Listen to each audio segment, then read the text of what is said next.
So we have a really small garage here in central Lincoln, and we wanted to get all the gardening stuff out of the garage and into the shed and near the vegetable garden. And also my wife does a lot of potting. She loves potting plants and that kind of stuff. And we'd have to pull out sawhorses and a board to get her potting station going and tear it down and set it up and stuff. So we wanted a permanent spot for her to do her potting. So we wanted to make a potting shed and a storage shed both, and that's what we came up with. So we looked at kits, and there's nothing wrong with kits. You can get a really nice kit out there and stuff, but it just wasn't what we wanted. We wanted a little more character and a little more style, or a little more cuteness maybe, if you will.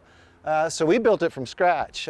We went on the internet, my father and me, my dad, and watched a couple of videos and stuff, so we kind of had the same vernacular, knew what we were talking about to each other, and then we just kind of figured it out.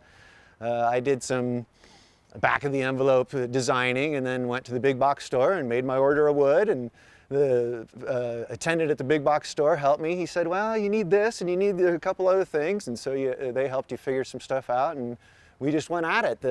The design kind of changed as we went along, but that was part of the fun of it, to sort of engineer it and figure it out as we were going. And we've always enjoyed doing home improvement and those kind of projects, so it was fun to do too. My wife and I were talking about, oh, I think a Dutch door would be really cute on the shed. Oh, but we don't want to ask Dad to do that. That's too big of a project. And then my pop and I were talking about it, and he said, well, how about I build you a Dutch door for the front here? So he built that from scratch, and so that's something that we really enjoy and think is neat because Dad built it. And also the window boxes here, you know, they're something a shed doesn't need, but they're awful fun to have, and they're awful cute to have on the shed.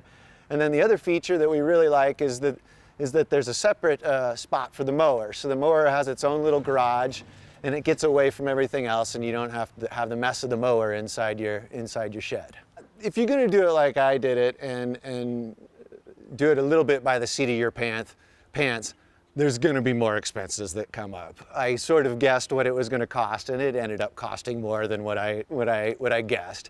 But that's all part of it when you do something a little fancy like this. So I would say that's a factor to remember. If you want to know what it's going to cost, you better figure out what you're doing beforehand, you know. And just have fun with it. These things are to have fun in and to enjoy, and we enjoy our backyard. We sit back here a lot, so it's fun just to look at and play with. So have fun with it.